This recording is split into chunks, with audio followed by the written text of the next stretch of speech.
ಹುಬ್ಬಳ್ಳಿ ಧಾರವಾಡದ ಸಿಸಿಬಿ ಪೊಲೀಸರು ಕುಖ್ಯಾತ ರೌಡಿ ಬಚ್ಚ ಖಾನ್ ಸೇರಿದಂತೆ 8 ಜನರನ್ನು ಬಂಧಿಸುವುದಾಗಿ ಹುಬ್ಬಳ್ಳಿ ಧಾರವಾಡದ ಪೊಲೀಸ್ ಆಯುಕ್ತರಾದ ಎನ್ ಶಶಿಕುಮಾರ್ ಅವರು ತಿಳಿಸಿದರು. ಜಮೀನು ವ್ಯವಹಾರಕ್ಕೆ ಸಂಬಂಧಿಸಿದಂತೆ ಬಚ್ಚ ಖಾನ್ ಸಹಚರರ ತಂಡವು ನಗರದ ವ್ಯಕ್ತಿಯೊಬ್ಬನಿಗೆ ನಿರಂತರವಾಗಿ ಬೆದರಿಕೆ ಹಾಕಿದ ಪ್ರಕರಣಕ್ಕೆ ಸಂಬಂಧಿಸಿದಂತೆ ಬಂಧನ ಮಾಡಲಾಗಿದೆ. ಜಮೀನು ವ್ಯವಹಾರಕ್ಕೆ ಸಂಬಂಧಿಸಿದಂತೆ ಖರೀದಿಗಾರರು ಹಾಗೂ ಮಾರಾಟಗಾರರ ನಡುವೆ ವ್ಯವಹಾರಕ್ಕೆ ಸಂಬಂಧಿಸಿ ವಿವಾದ ಉಂಟಾದ ಹಿನ್ನೆಲೆಯಲ್ಲಿ ಬಚ್ಚ ಖಾನ್ ಸಹಚರರ ತಂಡವು ಜಮೀನು ಮಾರಾಟಗಾರರಿಗೆ ಕೋಟ್ಯಾಂತರ ರೂಪಾಯಿ ಕೊಡುವಂತೆ ನಿರಂತರವಾಗಿ ಬೆದರಿಕೆ ಕರೆಗಳನ್ನು ಮಾಡಿದರು. ಈ ಪ್ರಕರಣಕ್ಕೆ ಸಂಬಂಧಿಸಿದಂತೆ ಜಮೀನು ಮಾಲೀಕರು ಸಿಸಿಬಿ ಪೊಲೀಸ್ ಠಾಣೆಗೆ ದೂರು ಸಲ್ಲಿಸಿದರು. ಆರೋಪಿಗಳು ಪತ್ತೆಗಾಗಿ 3 ತಂಡ ರಚಿಸಿ ಪ್ರಕರಣಕ್ಕೆ ಸಂಬಂಧಿಸಿದಂತೆ ಹುಬ್ಬಳ್ಳಿ ಧಾರವಾಡದ 7 ಜನರನ್ನು ಬಂಧಿಸಲಾಗಿದ್ದು, ಬೆಂಗಳೂರಿನಲ್ಲಿ ಆರೋಪಿ ಬಚ್ಚ ಖಾನ್ ಅನ್ನು ವಶಕ್ಕೆ ಪಡೆಯಲಾಗಿದ್ದು ಹೆಚ್ಚಿನ ಮಾಹಿತಿ ಕಲೆ ಹಾಕಲಾಗುತ್ತಿದೆ ಎಂದು ಆಯುಕ್ತರು ತಿಳಿಸಿದ್ದಾರೆ. ಬಳ್ಳಾರಿ ಜೈಲಿನಲ್ಲಿದ್ದ ಬಚ್ಚ ಖಾನ್ ಪೆರೋಲ್ ಮೇಲೆ ಹೊರಬಂದಿದ್ದ.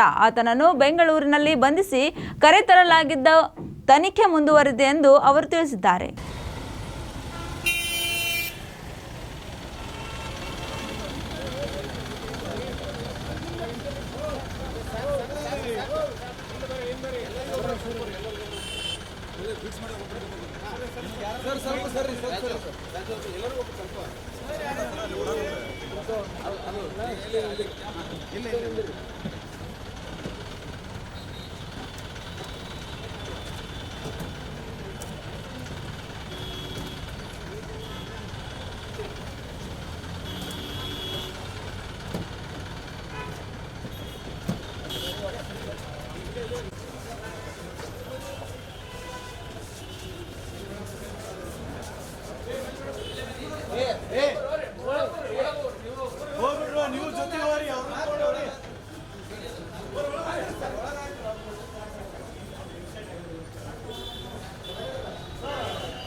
ಮಾಯಸಣ್ಣ